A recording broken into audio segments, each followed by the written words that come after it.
Proteger Gran Canaria está también en nuestras manos. Del 1 de julio al 30 de septiembre entramos en época de alto riesgo de incendios.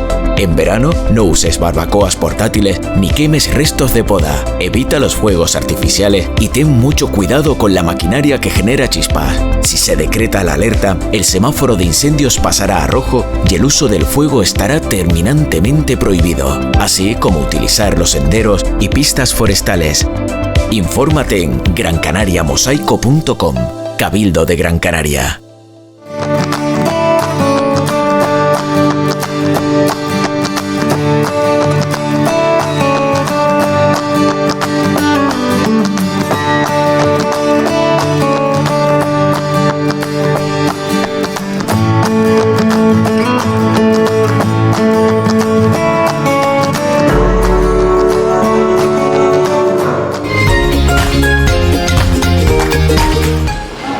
Hoy nos encontramos en la Casa del Libro, en Las Palmas de Gran Canaria. Hablamos de alguien que es apasionado en contar historias desde niño, siendo el cine su gran obsesión. Ha trabajado en el departamento de realización de series de televisión, Los misterios de Laura, El secreto del Puente Viejo, y director de cortometrajes de terror. Entre ellos está Sonrisa, en el 2019, con más de 150 selecciones y más de 30 premios, entre ellos Meile de Plata en el Festival de Albertot, de Internacional Horror Festival of Wall, no se fíen mucho de mi pronunciación. Tiene 2 libros anteriores, Cada monstruo con su tema, en el 2016, y un APPS 2021, y de este último ha hecho su propia adaptación en forma de cortometraje titulado NAP, que se mueve con éxito por festivales internacionales y nacionales. Ha sido guionista de Pocoyo y actualmente compagina la escritura de novelas con el oficio de guionista. Con este preámbulo conocemos un poco mejor a nuestro invitado, a Javier Chabanel, hoy como escritor y presentando el libro Sitcom. Francisco Javier, o Javier, en este caso Javier solo, no eres Francisco. Mi padre Francisco. Okay. ¿Cómo estás? Muy bien. Bien. Muy bien. ¿Esto ya lo has vivido? Sí, alguna vez, sí, claro, en los anteriores libros la presentación, sí, en la última fue en el 2021, pero no la pude disfrutar mucho porque era la época del COVID y bueno, fue un poco accidentada. Claro. Y luego la otra del 2016 sí que fueron una presentación más estándar, por así decirlo. ¿Y esta aquí en la Casa del Libro? ¿Cómo llegas a presentarlo aquí, digo? Pues gracias a la editorial de distribuidora. O sea, la verdad es que la editorial y la distribuidora están haciendo un esfuerzo por promocionar el libro. Y ya tuve una presentación en Madrid, en la tienda 8:30, así que la verdad es que me siento muy arropado. Muy bien, muy bien. La verdad es que me siento en muy buenas manos. Ok. Vamos a hablar de lo que vienes hoy, a tu libro, nunca mejor dicho. Vamos a hablar del libro. Sitcom explora la idea que las series de nuestra infancia continúan emitiéndose en la dark web. ¿De dónde surgió la inspiración para esta premisa y cómo crees que afecta a nuestra percepción de la nostalgia y la tecnología actual, Javier? Pues mira, esta premisa está un poco basada se me ocurrió un poco en mi propia vida, porque llevaba 9 años en una serie, en El secreto del Puente Viejo. Entonces, como todo lo que comienza tiene su final. Claro. Entonces, nos anunciaron que la serie se acababa, nos avisaron a lo mejor 2 meses antes. Entonces yo ya hacía la broma de, da igual que se acabe, nosotros venimos a grabar, aunque la serie se haya acabado, da igual que no tengamos dinero de producción, yo hacía esa broma. Sí. Nosotros venimos a grabar llevados por la inercia de, claro, llevamos 9 años con eso. Claro, claro. Entonces, a partir de ahí ya le di vueltas, digo, ¿y si los actores de una serie deciden no marcharse? Están metidos tanto en el papel que deciden seguir haciéndolo a pesar de todo y seguir buscando el recoveco, que en este caso es la dark web. Entonces en ese caso fue ahí fue el despegue, ahí ¿no? es cuando yo dije, ahí me dio la chispa. Y al principio fue en forma de cortometraje, que nunca rodé, lo escribí y ya luego hice ya la novela. Has trabajado en proyectos de televisión como Dos Vidas y El secreto del Puente Viejo, que acabas de mencionar. Además de tu participación en cortometrajes premiados, ¿cómo ha influido tu experiencia en la dirección y realización de series en la escritura de sitcom?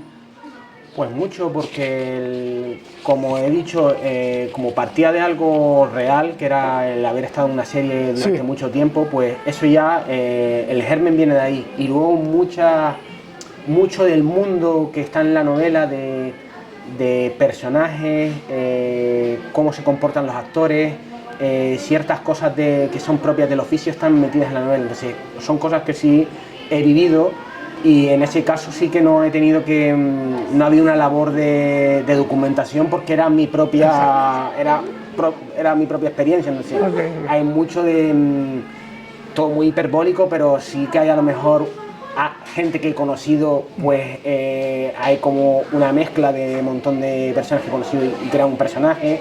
Entonces sí, me ha servido mucho. Y luego al nacer de algo que era, como lo que he dicho, que era un corto, era ya algo audiovisual, tenía un lenguaje muy audiovisual. La novela es muy visual, es una novela muy directa, muy visual y con mucho ritmo. Entonces creo que tiene mucho lenguaje cinematográfico. Muy bien.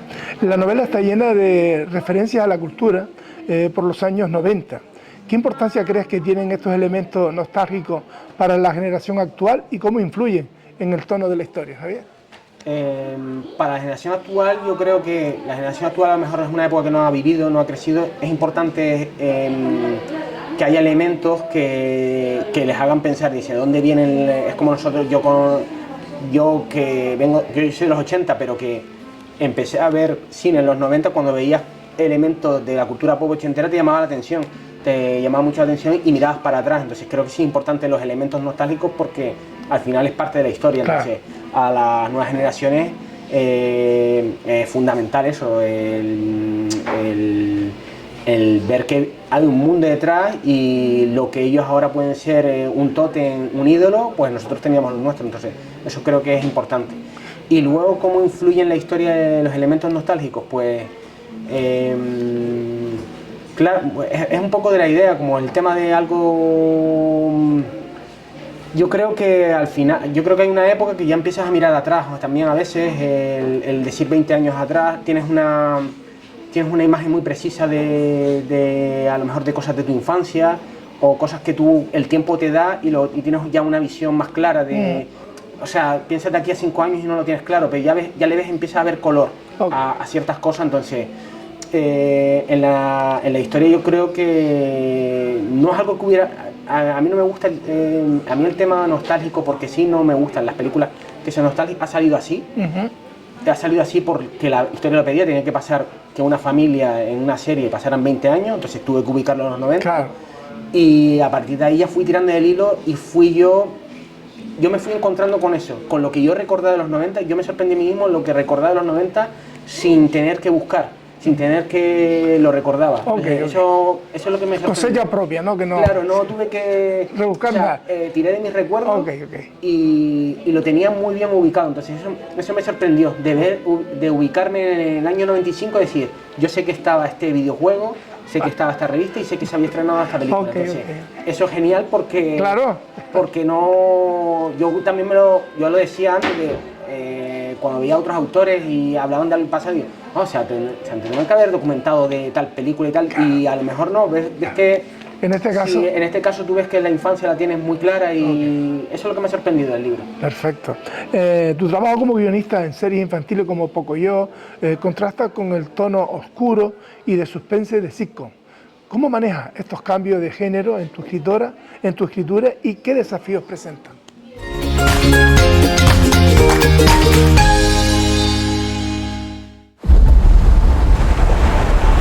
Tu pequeño paraíso está lleno de grandes experiencias todo el año.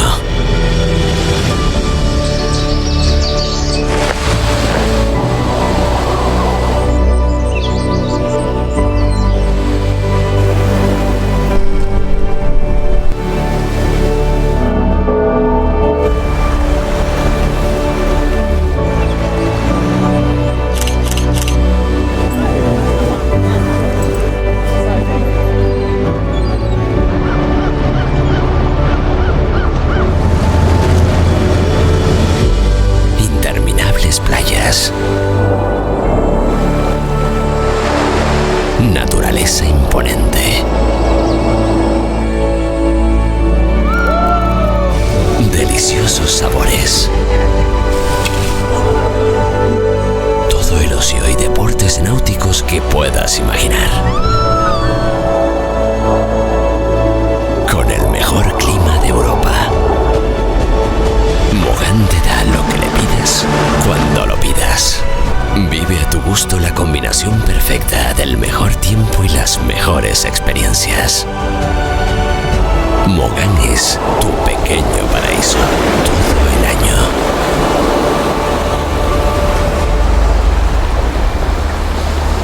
Mogán, cálido paraíso.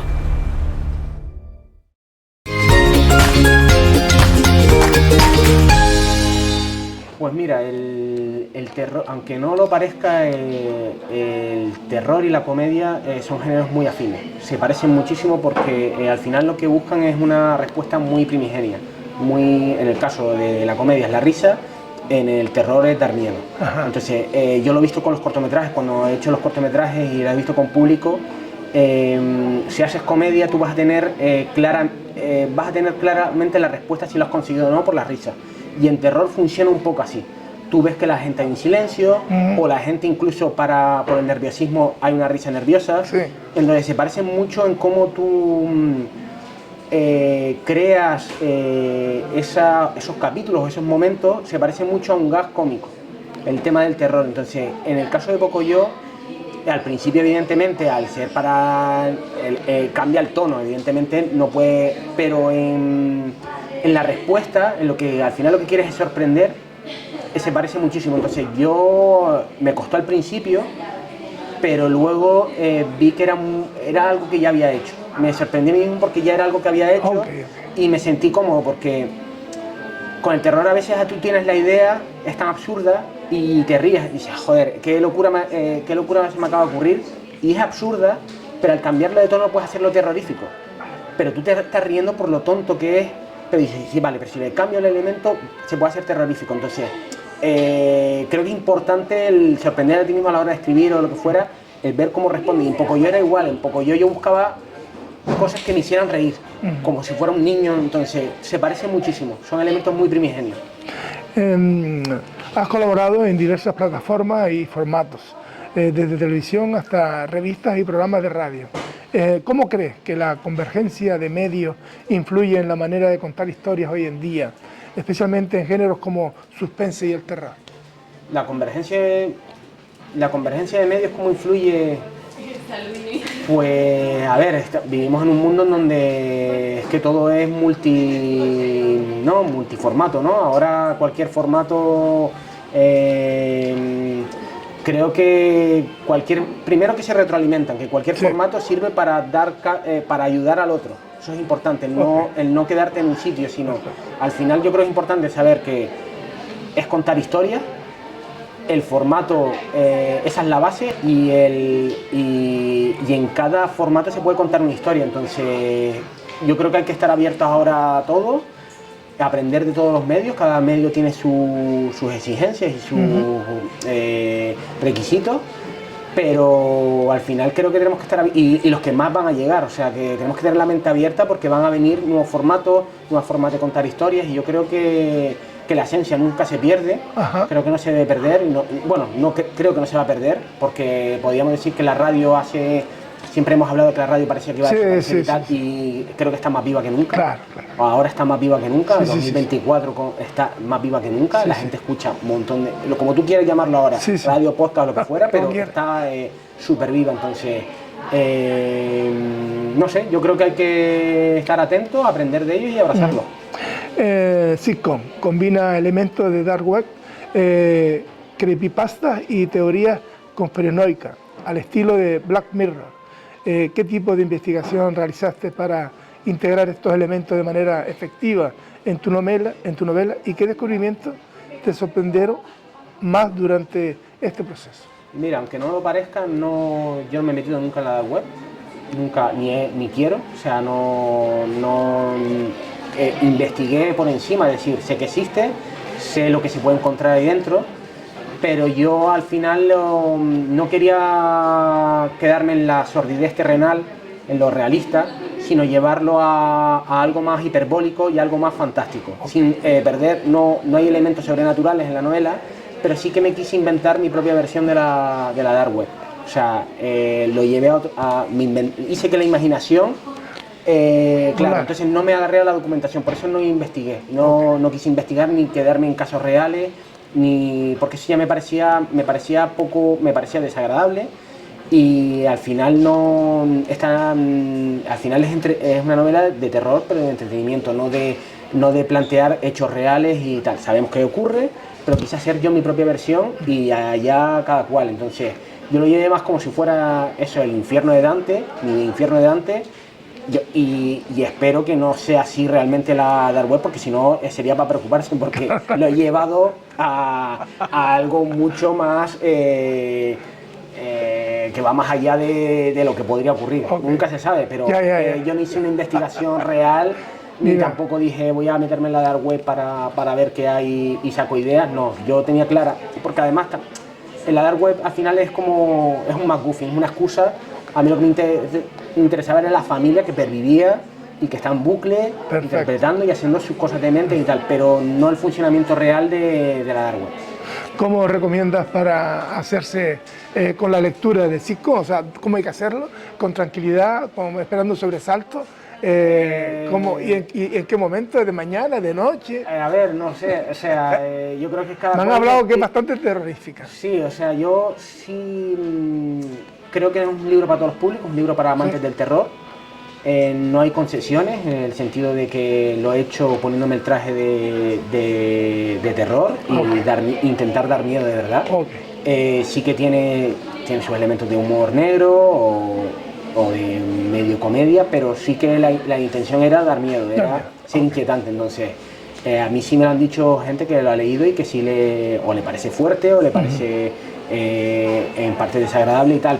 Pero bueno, esa era la pretensión, nace con ello, no intentaba hacer un libro para agradar. O sea, yo he intentado mantenerme lo que pide el aficionado de terror. Es un libro para aficionados de terror. Entonces, el estándar está muy alto hoy en día. El estándar no vale con poner una tormenta, lluvia y una... O sea, puedes hacerlo... Eso es desde el principio hasta el final. Claro, hay que hacerlo... O sea, yo me he ensuciado las manos, he sido consecuente con ello y creo que hay que hacerlo. Y para aquellos aprendices de lectura de terror, ¿cómo lo recomiendas? ¿Por la noche, por la mañana, en la playa? Hombre, los aprendices de terror... Bueno, que sea... De lectura, sí. Aprendices de terror que sea... No sé, es que depende de la sensibilidad de cada uno. Yo creo que mejor por la mañana. Si no quieres dormir mal, porque está hecho para... Los amantes del terror. Y está hecho para... No solo queda en terror, sino hay ideas que plantea que están hechas para perturbar. O sea, a mí me interesa mucho también en cuanto al terror el tema de la resonancia. O sea, que lo leas, pero si yo puedo dejarte pensando un poco, me parece más interesante que el susto. Me parece que tú le des un poco de vuelta y eso pues juega en tu contra si tú quieres luego tranquilizarte y dormir. Entonces, a mí hay a veces no sé si lo consigo o no, pero a mí mi intención es la resonancia luego. Y cabe la pregunta, en un libro de estas características, ¿tiene un final feliz? No. Bueno, tiene, a ver, tiene un final irónico. Yo creo que podría decir que tiene un final no del todo, no diría del todo infeliz, o sea... según la historia, no feliz, pero sigue pensando. Pero podría ser peor. Javier, ¿dónde pueden, aparte de la Casa del Libro, lo pueden localizar? En cualquier librería. En cualquier librería, en la propia página web de la editorial, Dimensiones Ocultas. Vamos, creo que la distribuidora Maivisa está haciendo un buen trabajo. ¿Hablamos de cuántas páginas, Javier? 350, 360, sí. O sea, puede ser el libro del verano para la gente que le guste. Sí, yo creo que sí. Sí, yo ¿no? creo que es un libro muy, muy entretenido, un libro que se lee muy, muy rápido. Y lo que he intentado es que no deja respiro, o sea, no sé si lo he conseguido, pero que desde que empieza hasta el final a piñón. Oye, y lo clásico también, ¿hay algo ya metido en el cajón ya elaborándose? Sí, pues sí, sigo escribiendo y a ver qué sale, pero sí, intento Hay siempre tener algo... ¿También relacionado con no alejándote del terror? O... Sí, es de terror lo siguiente y sí, intento como... Todavía creo que en España existe como una especie de complejo con el tema del terror, no hay muchos autores, pero no están saliendo ahora algunas editoriales como Dimensiones Ocultas que están dando salida a autores como... Pero es ahora algo único, porque antes era muy complicado que las editoriales apostaran por el terror. Es un género como maldito en España. O sea, si te metes en el thriller o en el tema histórico, te podrá ir mejor, pero el terror ya es para valientes y para gente que estás en el nicho de los bichos raros. Entonces, ya que existe está viendo esta oportunidad, yo quiero seguir apostando por un género que me gusta mucho y me apasiona. Pues Javier, muchísimas gracias y todo el éxito del mundo. Muchas gracias. Gracias.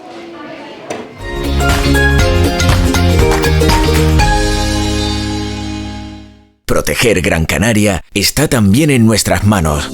Del 1 de julio al 30 de septiembre entramos en época de alto riesgo de incendios. En verano, no uses barbacoas portátiles ni quemes restos de poda. Evita los fuegos artificiales y ten mucho cuidado con la maquinaria que genera chispas. Si se decreta la alerta, el semáforo de incendios pasará a rojo y el uso del fuego estará terminantemente prohibido, así como utilizar los senderos y pistas forestales. Infórmate en grancanariamosaico.com, Cabildo de Gran Canaria.